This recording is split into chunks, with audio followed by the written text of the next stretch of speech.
he knew the guys from AOD because they also went to his college, and so we were going to a lot of shows. You remember playing that gig, Tony? You were in the band. We played a gig at Seton Hall, like a Halloween show. Oh, Didn't yeah. With that big goofy bassist that we had, that Chris I do recall that looking guy. Yeah, that's right. Yeah. He did look pretty wild. Yeah. That guy was. We wore masks. It was another one of those moments where, like, what the hell is this going on in here? Yeah. Like, who are these guys? Like, three kids like you had seen you somewhere, and they invite you down to the student union or somebody's frat house or some shit like that to play. Yep. And we start to, and they do and I felt like, we had a show at Rampo College when I was going there. We had a radiothon, and we brought in like Elliot Sharp's Carbon. We brought in Mofungo. We brought in, we had all these fucking crazy ass bands. And I can remember just just alienating, the rest of the school even more than we already were. It was just like, okay, so there's going to be bands and stuff. We can all get down with that. And then they come in and it is just totally, like regressive aid, and they're just like, what the hell is this? It just didn't get it at all. You're like, not exactly making friends. Right. It's the scene was so small back then. It's just and other than having magazines these underground magazines and whatnot. I mean, to think about to have something like that done nowadays, where only a small percentage of the population would know about. I mean, you just look like absolute freaks to everyone else. There's a moment in the this band could be your life book, and where Ian McKay. It's just like how often has this happened to you? And when he said, when I was reading it, I can remember, and it's 25 years or whatever, because that book is old now, but it's still it still came out kind of after the fact. But I can remember reading it, and there was this one part in there that just like hit a nerve with me, where it was like Ian McKay was just like, there was a time, because I've done it myself, and I'll get to it. So he's like, there was a time when you would walk down the street and you would just see, like, if someone was a freak walking down the street, you knew they were in your camp. You knew, like, this is it's a freak.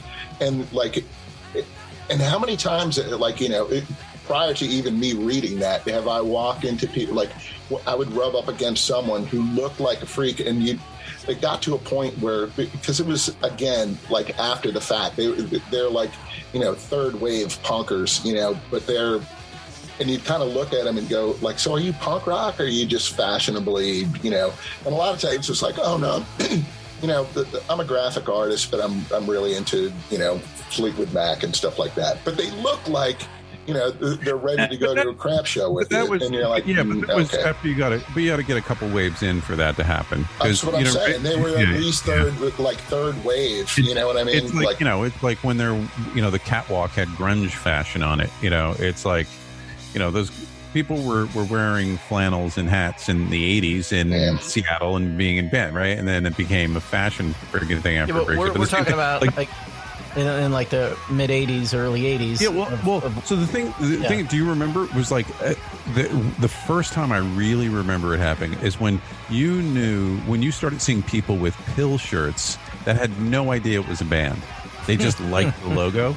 Like, that was a big thing. Like, I was just sort of like, you would see like even like someone at high school, you're like, come on, really? Like, I know you have no idea. You don't even know what the three letters on that shirt stand for.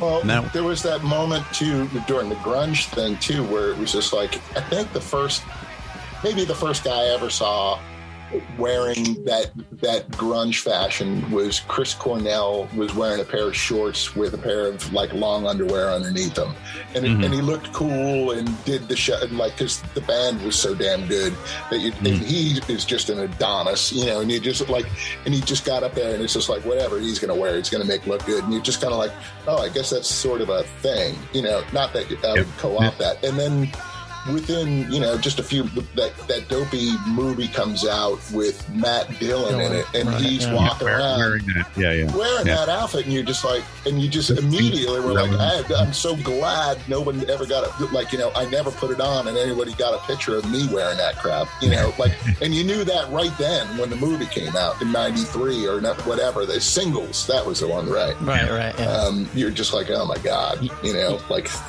that's just hokey. Right. You know, some kind of set designer or set dresser was like, okay, we need you to wear this. I got nothing against Matt Dillon, but it was just like, okay, so that's not cool. I found the movie somewhat entertaining. It's like his the same man who gave us Almost Famous. So. Right. And I get it. Yep. And Fast Times at Ridgemont High, I believe, right? Mm-hmm. Exactly. And Show Me the Money. What you call it there? Sure. Risky Business?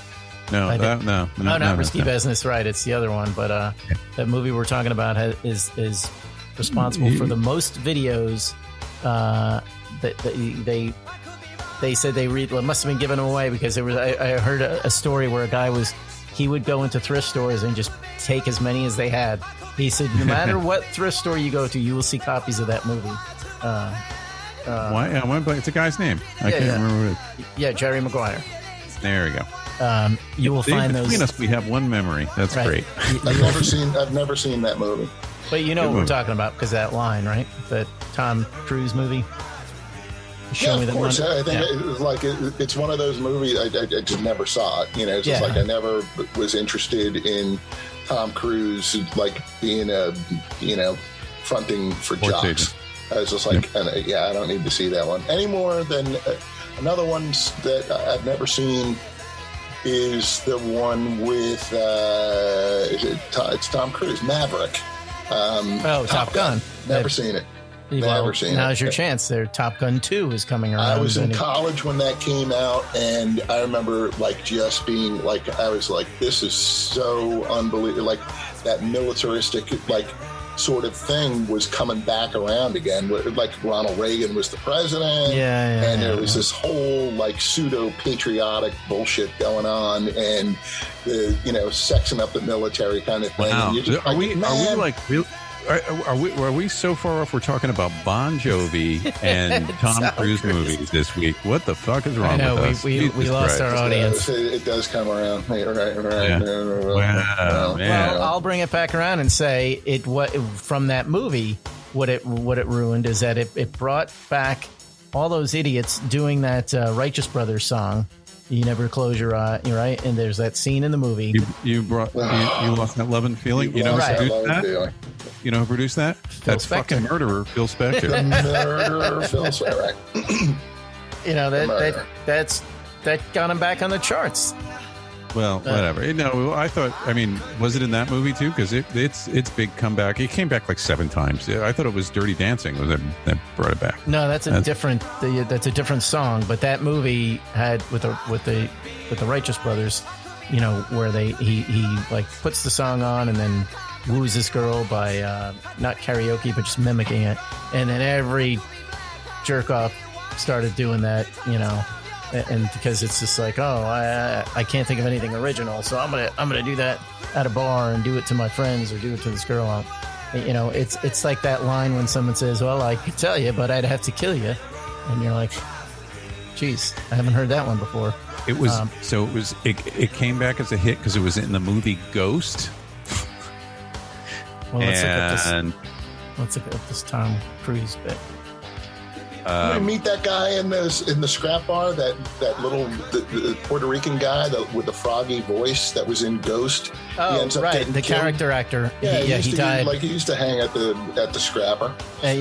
We used to run him all over the city. Yeah, he was a character actor, and he was in that. So is the Dirty Dancing song Unchained Melody? Is that the one? It was definitely a Righteous Brothers thing. Well, you got to find out the Tom Cruise. Oh my God, you guys are going. It's your fault, man. You brought it. Well, it's my fault. I'm putting money on it. Right, fine. It's my fault, Rasso. I'm putting money on. You were getting all Bon Jovi. It's Italian. I was Hall & Oates. I'm going on record though that in that movie it was the Righteous Brothers song, and it was the one about you lost that loving feeling.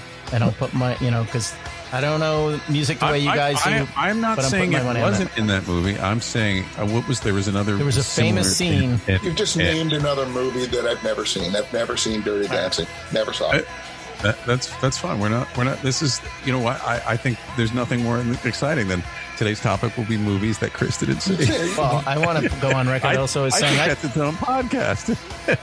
I brought up the band Kraut. Okay, so you did bring up the band. I'm proud of you. I was able to add to that. What about you, John? You never went to a hardcore show. Come on, that's right. Because hardcore was after punk died, man. Okay, then it became rules and military and bullshit. Oh, man. Well, you know what? One day I got schooled by a guy, and this is about 15 years ago. I was driving along the thruway or something like that. We stopped at a rest stop, and this guy standing there, and he's got leather jacket on. He's younger than us and stuff like that. Leather jacket with that white paint that everybody used to, scrawl their stuff on the back of their jackets and this and that. Yeah. And I was just like, and I ended up talking to him, and I was like, well, once hardcore kind of got that production values and this and that, and he's just like, he just kind of looked at me and was like, oh man, that's just because you're older now, and but you still got to support the scene, and he wasn't a jerk, and he was right, you know what I mean? And it was just like, you know what? I am the salty old sailor telling, old sea shanties to back in the day. This guy don't need to hear that, because he was still living it, and he was and he was doing it for real. So you're just like, you're right. You get to do whatever you want to do too, and sorry about that, and there was no harm, no foul. It wasn't like we didn't have there was no standoff, but it was just like, you're right. You do get to, be loud and all that kind of stuff. No, there is let me have my fucking fun. Just because, there's no way I'm going to be, I can go back in time. Great, you were there. Don't be a shithead. Yeah, no, I totally get it. Yeah. So all week long, you guys can kick back and forth on texting over topics with the Beatles and pictures and suggestions. Where's that dog fight now? Come on now. There's got to be a topic that you guys recently... you want to talk about the Beatles, dude? Well, we want to start the show now that we had a good 45-minute warm-up. Well, I only have so much content a week. I do another radio show. Let's hear about it. What is that radio show? I forgot what the name of it is. This Music Hour with your host, John Rasso. Where can I find that? At Radio Free Brooklyn. And it's live Monday night from 5 to 6 on your internet dial at Radio Free Brooklyn. Or you could go to the archive at you could subscribe to it like a podcast on the usual places, Apple and all of those places, and you can find this Music Hour. So, all right, Jackie. Theme every week. All right, Jackie. You got your bananas. You got your bananas comedy club plug in. That's right. Yeah.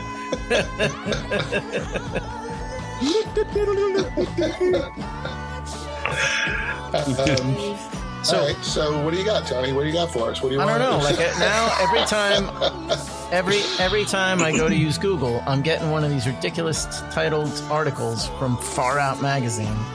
That's the thing. It's just the song that George Harrison sent me something from Far Out magazine recently, and it was all about the Sgt. Pepper stuff, and it is a little. I think I wrote to John. I could have written that article in about 10 minutes and without any references. And you're just like, man, that's what I want to know. And it's really and that's the part about back to pleasing the audience kind of thing. It's just that to me, I found to be incredibly boring. I was just like, we know, right? Lucy in the Sky with Diamonds. Is it an LSD song? Was it written about Julian's, little school friend? I mean, But to your hardcore story, though, it's people don't know it. Right? That it keeps the myth alive. All of that stuff. 6 definitive songs: the ultimate beginner's guide to Wings. 50 things you need to know about the Beatles' White Album. Right. And I mean, every day, even to open that one, the Wings one.